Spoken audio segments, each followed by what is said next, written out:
അങ്ങനെ കെ.സി. വേണുഗോപാലിനെയും രമേശ് ചെന്നിത്തലയും തള്ളി മാറ്റിക്കൊണ്ട് അല്ലെങ്കിൽ വകഞ്ഞു മാറ്റിക്കൊണ്ട് കേരളത്തിന്റെ മുഖ്യമന്ത്രി ആയിരിക്കുകയാണ് V D Satheesan. V D സതീശനോടുള്ള ജനങ്ങളുടെ സ്നേഹവും കരുതലും അതുപോലെ തന്നെ അവരോടുള്ള ഇടപഴകലും എല്ലാമാണ് വി ഡി സതീശനെ ഈ ഒരു കസേരയിലേക്ക് എത്തിച്ചിരിക്കുന്നത്. അതിൽ പ്രധാന പങ്ക് വഹിച്ചിരിക്കുന്ന മറ്റൊരു കൂട്ടരും കൂടിയുണ്ട്, വേറെ ആരുമല്ല, മുസ്ലിം ലീഗ്. മുസ്ലിം ലീഗിന്റെ വലിയൊരു പിന്തുണ വി ഡി സതീശന് ഈ ഒരു ഘട്ടത്തിലുണ്ടായിരുന്നു. അതായത് മുഖ്യമന്ത്രി ചർച്ച നമുക്കറിയാം 11 ദിവസമാണ്. അതായത് UDF വിജയിച്ചതിന് ശേഷം മുഖ്യമന്ത്രി ആര് എന്ന് തീരുമാനിക്കാൻ വേണ്ടിയിട്ട് എടുത്ത സമയം എന്ന് പറയുന്നത് 1-2 ദിവസമല്ല, കുറച്ചധികം ദിവസങ്ങളിൽ ചർച്ച ചെയ്യേണ്ടി വന്നു. പക്ഷെ ചർച്ച ചെയ്യുമ്പോഴെല്ലാം പല സമയത്തും കെ.സി. വേണുഗോപാലിന് ആദ്യം നോക്കുകയാണെങ്കിൽ അദ്ദേഹത്തിന്റെ പരിചയസമ്പന്നവും അത് മാത്രമല്ല ഈ പറയുന്ന രാഹുൽ ഗാന്ധിയുമായിട്ടുള്ള ഒരു അദ്ദേഹത്തിന്റെ ബന്ധവും കണക്കിലെടുത്തായിരുന്നു അവർ ആദ്യം ചർച്ച ചെയ്തത്. അപ്പോൾ ആദ്യം ഏറെക്കുറെ എല്ലാ മാധ്യമങ്ങളും, ഞാൻ ഉൾപ്പെടെയുള്ള എല്ലാ മാധ്യമങ്ങളും, ദി ജേർണലിസ്റ്റ് എല്ലാം പലതവണ പറഞ്ഞു കെ.സി. ആയിരിക്കും അടുത്ത മുഖ്യമന്ത്രി. നമ്മൾ വലിയ ക്യാപ്ഷനോട് കൊടുത്തു കെ.സി. ആണ് അടുത്ത മുഖ്യമന്ത്രി. മാത്രമല്ല കെ.സിക്ക് ഉള്ള ഒരു പരിചയസമ്പന്നം വി ഡി സതീശൻ ഇല്ല എന്നുള്ള കാര്യങ്ങളൊക്കെ ആയിരുന്നു. കാരണം ഏറെക്കുറെ ഹൈക്കമാൻഡ് തീരുമാനിച്ചിരുന്നത് കെ.സി. വേണുഗോപാലിനെയാണ്. പക്ഷേ രണ്ടാം ഘട്ടത്തിലേക്ക് വി ഡി സതീശനായിരുന്നു നമ്മൾ ഒന്ന് പറഞ്ഞത്. ഒരു ചാൻസ് ഉണ്ടെങ്കിൽ വി ഡി സതീശനായിരിക്കും എന്നുള്ളത്. കാരണം കെ.സി. ഒരു പക്ഷേ ബുദ്ധിപൂർവ്വം അത് നീക്കങ്ങൾ നടത്തി കഴിഞ്ഞാൽ അടുത്ത മുഖ്യമന്ത്രി എന്ന് പറയുന്നത് വി ഡി സതീശനാണെന്ന് ഞാൻ പല വാർത്തകളിലും പറഞ്ഞിരുന്നു. കാരണം അദ്ദേഹം ആദ്യം മുഖ്യമന്ത്രി അല്ല, അല്ലെങ്കിൽ മുഖ്യമന്ത്രി ആകാൻ സാധ്യതയില്ല എന്ന് പറഞ്ഞതിന്റെ കാരണം എന്ന് പറയുന്നത് അദ്ദേഹത്തിന് വലിയ രീതിയിലുള്ള പരിചയം ഇല്ല എന്നതാണ്. കാരണം അദ്ദേഹം 25 വർഷമായിട്ട് ഈ പറവൂറിന്റെ MLA ആയിട്ട് മാത്രമാണ്, ആ ഒരു മണ്ഡലത്തിൽ മാത്രമാണ് അദ്ദേഹം തന്റെ കഴിവ് തെളിയിച്ചതും തന്റെ രീതിയിലുള്ള പ്രവർത്തനങ്ങളെല്ലാം നടത്തിയത്. പക്ഷെ അദ്ദേഹം ഒരു കേരളം മൊത്തത്തിലോ അല്ലെങ്കിൽ കേന്ദ്രത്തിലേക്കോ അങ്ങനെ യാതൊരു തരത്തിലുള്ള പരിചയ സമ്പന്നവും അദ്ദേഹത്തിനില്ല. പക്ഷേ അദ്ദേഹം ചെയ്തിട്ടുള്ള എല്ലാ പ്രവർത്തനങ്ങളിലും അദ്ദേഹത്തിന് വലിയ രീതിയിലുള്ള കാര്യങ്ങൾ നടത്താൻ UDFിലും അല്ലെങ്കിൽ കോൺഗ്രസിന് മൊത്തത്തിൽ നടത്താൻ സാധിച്ചു എന്നുള്ളതാണ്. അങ്ങനെ വി ഡി സതീശനിലേക്ക് വരുമ്പോൾ അദ്ദേഹത്തിന്റെ കസേര അല്ലെങ്കിൽ അദ്ദേഹത്തിന് ആ കസേര ലഭിക്കില്ല എന്ന് പറയാൻ കാരണമായിരുന്ന ഒരു കാര്യം എന്ന് പറയുന്നത് അദ്ദേഹത്തിന്റെ പരിചയ സമ്പന്നത മാത്രമാണ്. കാരണം 25 വർഷം ഞാൻ പറഞ്ഞതുപോലെ തന്നെ പറവൂരിന്റെ MLA മാത്രമാണ്. ഇനി രമേശ് ചെന്നിത്തല എടുക്കാം. മൂന്നാം ഘട്ടത്തിലേക്ക് രമേശ് ചെന്നിത്തല എത്താൻ കാരണമായത് എന്തുകൊണ്ടാണെന്ന് ചോദിച്ചു കഴിഞ്ഞാൽ വി ഡി സതീശനെ ഒരു ജനപിന്തുണയുണ്ട്. കെ.സി. വേണുഗോപാലിന് അദ്ദേഹം പണം ഒഴുക്കിക്കൊണ്ടായിരുന്നു ഈ ഒരു പ്രചാരണ വേളയിലെല്ലാം ഇറങ്ങിയത്. മാത്രമല്ല വലിയൊരു MLA-മാരുടെ പിന്തുണ ഈ പറയുന്ന കെ.സി. വേണുഗോപാലിനുണ്ടായിരുന്നു. പക്ഷെ ഇത് രണ്ടും തന്നെ രമേശ് ചെന്നിത്തല എന്ന് പറയുന്ന നേതാവിന് ഇല്ലായിരുന്നു. അതുകൊണ്ട് തന്നെ രമേശ് ചെന്നിത്തലയുടെ പേര് പരിഗണനയിൽ ഉണ്ടെങ്കിൽ പോലും പലരും അതിനെ രമേശ് ചെന്നിത്തല ആകാൻ സാധ്യതയില്ല എന്ന് തന്നെയായിരുന്നു പ്രവചിച്ചിരുന്നത്. കാരണം അദ്ദേഹത്തിന് ഈ ജനപിന്തുണയും ഇല്ല, അതോടൊപ്പം തന്നെ അദ്ദേഹത്തിന്റെ ഭരണം ജനങ്ങൾ എത്രത്തോളം വിലയിരുത്തുന്നു എന്നുള്ളതൊക്കെ നോക്കിയായിരുന്നു ഹൈക്കമാൻഡിന്റെ തീരുമാനം എന്ന് പറയുന്നത്. പക്ഷേ ഹൈക്കമാൻഡിന് മുന്നിലുള്ള ഒരു വെല്ലുവിളി എന്ന് പറയുന്നത് 2 കാര്യങ്ങളായിരുന്നു. ഒന്ന് വി ഡി സതീശൻ, രണ്ടാമത് കെ.സി. വേണുഗോപാൽ.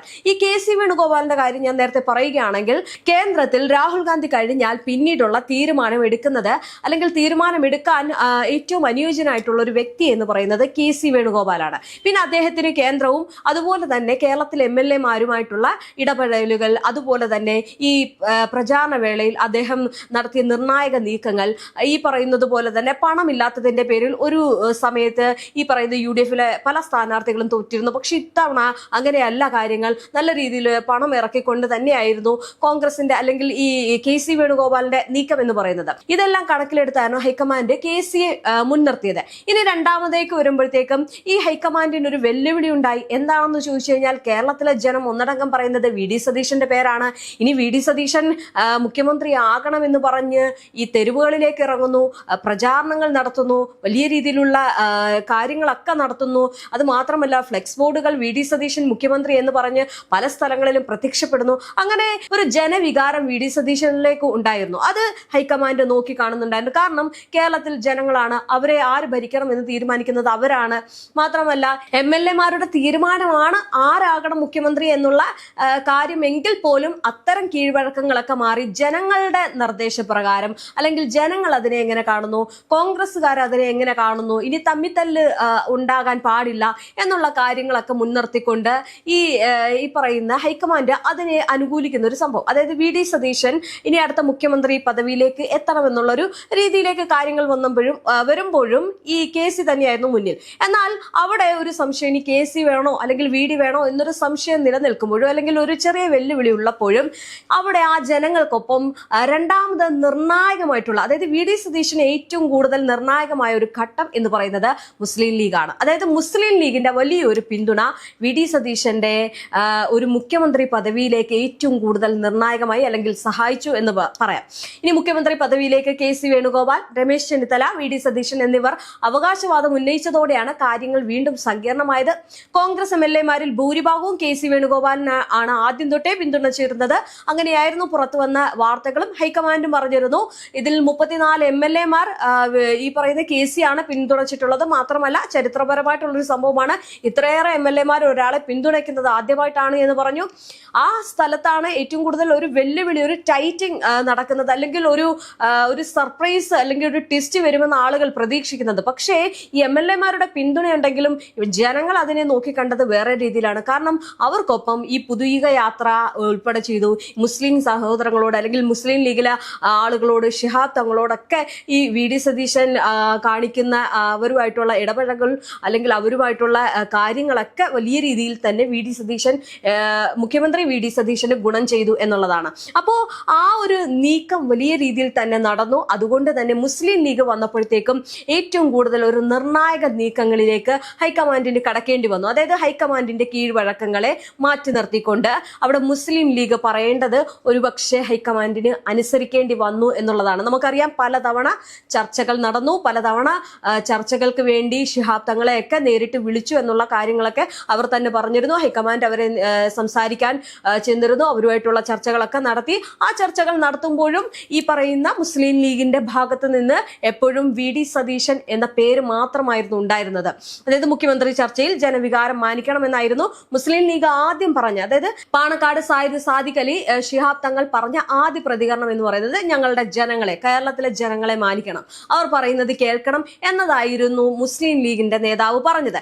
എന്തായാലും അതിനുശേഷം മുഖ്യമന്ത്രി പദവിയിലേക്ക് വി ഡി സതീശന് അനുകൂലമായിട്ടുള്ള സാഹചര്യം സൃഷ്ടിച്ചത് തങ്ങളുടെ പ്രതികരണം കൂടിയായിരുന്നു. അതായത് മുസ്ലിം ലീഗും ജനങ്ങളും എല്ലാം ഒരുമിച്ച് പറയുമ്പോൾ അത് ഹൈക്കമാൻഡിന് അംഗീകരിക്കാതെ വേറെ വഴിയില്ല. പിന്തിരിപ്പിക്കാനും അല്ലെങ്കിൽ ഒരു പിണക്കത്തിലേക്ക് നയിക്കാൻ പാടില്ല എന്നുള്ള കാര്യം ഹൈക്കമാൻഡിന് നല്ല രീതിയിൽ ബോധ്യമാണ്. കാരണം ഇത്രയേറെ കഷ്ടപ്പെട്ടിട്ടാണ് വലിയൊരു സുനാമി കണക്കത്തുള്ള ഒരു വിജയത്തിലേക്ക് UDF-നെ കൊണ്ടെത്തിച്ചത്. അപ്പൊ പെടുന്നനെ അത് കളയുക എന്ന് പറയുന്നത്, കാരണം ഒന്നാമത് ഒന്ന് ആലോചിക്കണം, ഈ ഇലക്ഷൻ അല്ലെങ്കിൽ ഈ നിയമസഭാ തെരഞ്ഞെടുപ്പ് കഴിഞ്ഞിട്ട് 5 മിനിറ്റിനുള്ളിൽ മുഖ്യമന്ത്രിയെ പ്രഖ്യാപിക്കൂ എന്ന് പറഞ്ഞവർ 11 ദിവസം അത് എടുക്കേണ്ടി വന്നു. അപ്പൊ അത്തരം ചർച്ച നടക്കുന്നതിന്റെ പിന്നിൽ കാരണം ഇതായിരുന്നു. അതായത് KC VD എന്ന് പറയുന്ന രണ്ടൊരു കോമ്പറ്റീഷൻ അവിടെ ഉണ്ടായിരുന്നു. അപ്പൊ അതിൽ ആർക്ക് കൊടുക്കണം എന്നുള്ളത് ഈ രാഹുൽ ഗാന്ധിയെ സംബന്ധിച്ചിടത്തോളം, ഹൈക്കമാൻഡിനെ സംബന്ധിച്ചിടത്തോളം ഒരു ചെറിയ വെല്ലുവിളിയാണ്. പക്ഷെ ആ വെല്ലുവിളികളൊക്കെ മാറി VD-യിലേക്ക് എത്തിയതിന്റെ ഏറ്റവും വലിയൊരു കാരണം ഈ മുസ്ലിം ലീഗിന്റെ പിന്തുണ തന്നെയാണ്. എന്തായാലും മുഖ്യമന്ത്രിയെ തെരഞ്ഞെടുക്കുന്നത് സംബന്ധിച്ച് ചർച്ചകളിൽ ഘടകകക്ഷികളുടെ അഭിപ്രായം തേടണമെന്ന് ലീഗ് ആവശ്യം AICC അംഗീകരിച്ചതാണ് നിർണായകമായത്. അതായത് പരമ്പരാഗതമായിട്ട് വന്ന കീഴ്വഴക്കങ്ങളെ മാറ്റിവെച്ചുകൊണ്ട്, അതായത് MLA-മാരുടെ പിന്തുണയെ മാറ്റിവെച്ചുകൊണ്ട് ജനങ്ങളുടെ വികാരവും അതുപോലെ തന്നെ മുസ്ലിം ലീഗ് പറഞ്ഞ കാര്യങ്ങൾക്ക് മുന്നിൽ ഈ പറയുന്ന ഹൈക്കമാൻഡ് വഴങ്ങി എന്ന് വേണം പറയാം. അതായത് മുട്ടുമടക്കി എന്നൊക്കെ പറയുന്നത് പോലെ. എന്തായാലും മുസ്ലിം ലീഗ്, കേരള കോൺഗ്രസ് തുടങ്ങിയ UDF-ലെ പ്രധാനപ്പെട്ട ഘടകകക്ഷികളെല്ലാം സതീശനെ പിന്തുണച്ചതും ഹൈക്കമാൻഡ് തീരുമാനത്തെ കാര്യമായിട്ട് സ്വാധീനിച്ചിട്ടുണ്ട്. ഈ മുഖ്യമന്ത്രി ചർച്ചയിൽ ജനവികാരം മാനിക്കണമെന്നായിരുന്നു മുസ്ലിം ലീഗ് അധ്യക്ഷൻ പറഞ്ഞത്. മാത്രമല്ല ഈ പറയുന്നത് പോലെ തന്നെ കാര്യങ്ങൾ ഇങ്ങനെയായിരുന്നു, വീട് തന്നെയാണ് വരേണ്ടതെന്നാണ് അവർ തീരുമാനിച്ചത്. അപ്പൊ അത്തരം കാര്യങ്ങൾക്ക് അല്ലെങ്കിൽ ആ മുസ്ലിം ലീഗ് മുന്നോട്ട് വെച്ച കാര്യങ്ങൾക്ക് മുന്നിൽ ഈ പറയുന്ന ഹൈക്കമാൻഡിന് അത് ശരിയാണ്, അല്ലെങ്കിൽ അങ്ങനെ തന്നെ ചെയ്യണം, അല്ലെങ്കിൽ വീട് തന്നെ മുഖ്യമന്ത്രി ആകണം എന്ന് പറയുകയല്ലാതെ വേറെ വഴിയില്ല. എന്തായാലും മുസ്ലിം ലീഗ് വലിയൊരു പിന്തുണ, അതുപോലെ തന്നെ ഒരു നിർണായക നീക്കങ്ങളും ഒക്കെ മുഖ്യമന്ത്രിയായ വി ഡി സതീശനെ സ്വാധീനിച്ചിട്ടുണ്ട് എന്നതാണ്. എന്തായാലും സാമൂഹിക മാധ്യമങ്ങളിൽ മാത്രമല്ല, തെരുവിൽ വരെ എത്തിയ മുഖ്യമന്ത്രി പോരിന് ഒടുക്കമാണ് വി ഡി സതീശന്റെ പേര് AICC നേതൃത്വം പ്രഖ്യാപിക്കുന്നത്. അത് വലിയ രീതിയിൽ തന്നെ ഒരു മാറ്റങ്ങൾക്ക് വഴിവെച്ചിരുന്നു. എന്തായാലും മുതിർന്ന നേതാക്കൾ ദിവസങ്ങളോളം നടത്തിയ കൂടിക്കാഴ്ചയിൽ ഒരു ചർച്ചകൾക്ക് ശേഷമായിരുന്നു പിന്നീട് തീരുമാനമുണ്ടായത്. അതായത് കുറെ തവണ തീരുമാനങ്ങൾ മാറ്റി എടുക്കേണ്ടി വരുന്ന ഒരു കാര്യമാണ്. അതായത് KC ആയിരുന്നു അവരുടെ ആദ്യ പരിഗണനയിൽ, KC തന്നെ മുഖ്യമന്ത്രി ആകണം എന്നുള്ള ഒരു തീരുമാനമായിരുന്നു. കാരണം അതിന്റെ സൂചനകൾ പലതവണയായിട്ട് ഹൈക്കമാൻഡ് നൽകിയിരുന്നു. കാരണം MLA-മാരുടെ പിന്തുണ മാനിക്കണം എന്നുള്ള രീതിയിലൊക്കെ. അപ്പം അങ്ങനെയൊക്കെയുള്ള ചില സൂചനകൾ നൽകിയിരുന്നു. പക്ഷേ ഒരു ട്വിസ്റ്റ് എന്ന് പറയുന്നത് ഈ മുസ്ലിം ലീഗ് രംഗത്തെത്തിയതും ജനങ്ങളുടെ ഈ ഒരു വികാരവുമാണ്. അതായത് ജനങ്ങൾ പറയുന്നത് അല്ലെങ്കിൽ ചെയ്തില്ല എന്നുണ്ടെങ്കിൽ അത് വേറൊരു രീതിയിലേക്ക് പോകുമെന്നുള്ള കാര്യം ഹൈക്കമാൻഡിന് അറിയാം. അങ്ങനെയാണ് രണ്ടുപേരുടെയും അഭിപ്രായങ്ങൾ തേടി, അതായത് ഘടകകക്ഷികളുടെ അഭിപ്രായം, പൊതുവെയുള്ള ജനവികാരവും കൂടി കണക്കിലെടുത്ത് അവസാനം അവർക്ക് മുന്നിൽ ഒരു വഴങ്ങി കൊടുക്കേണ്ട അവസ്ഥ ഹൈക്കമാൻഡിന് വന്നത്.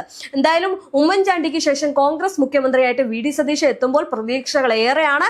കോൺഗ്രസിനെ വലിയ രീതിയിൽ തന്നെ മുന്നോട്ട് നയിച്ച ഒരു നേതാവാണ് വി.ഡി. സതീശൻ എന്ന് പറയുന്നത്. ഒരുപക്ഷെ അദ്ദേഹത്തിന് പരിചയസമ്പന്നം കുറവായിരിക്കാം എങ്കിൽ പോലും അദ്ദേഹം നിന്ന സ്ഥാനം, അദ്ദേഹം ഈ മുഖ്യമന്ത്രി മാത്രമല്ല വേറൊരു കാര്യം കൂടി ചരിത്രം പിന്നിട്ടിരിക്കുകയാണ്. അതായത് 6 തവണ ഒരു മണ്ഡലത്തിന്റെ MLA ആയി എന്നുള്ള ഒരു പേരും കൂടി, ഒരു റെക്കോർഡും കൂടി അദ്ദേഹം എടുത്തിരിക്കുകയാണ്. എന്തായാലും മുഖ്യമന്ത്രി സ്ഥാനത്തേക്ക് പരിഗണിക്കാത്തതിൽ നിലവിൽ കോൺഗ്രസ് നേതാവും മുൻ പ്രതിപക്ഷ നേതാവുമായിട്ടുള്ള രമേശ് ചെന്നിത്തല കടുത്ത അതൃപ്തിയിലാണെന്നൊക്കെ വാർത്തകളിൽ പറയുന്നുണ്ട്. എന്തായാലും വ്യാഴാഴ്ച നടക്കാനിരിക്കുന്ന കോൺഗ്രസ് പാർലമെന്ററി പാർട്ടി യോഗത്തിൽ പങ്കെടുക്കില്ലെന്നാണ് ചെന്നിത്തല നേതൃത്വത്തെ അറിയിച്ചിട്ടുള്ളത്. എന്തായാലും സീനിയോറിറ്റി പരിഗണിച്ചില്ല എന്നാണ് അദ്ദേഹത്തിന്റെ പരാതി. എന്തായാലും അത്തരം പരാതികൾ നടക്കുമ്പോൾ വളരെ നിർണായക നീക്കങ്ങളിലൂടെ മുഖ്യമന്ത്രി കസേരയിൽ എത്തിയിരിക്കുകയാണ് വി.ഡി. സതീശൻ.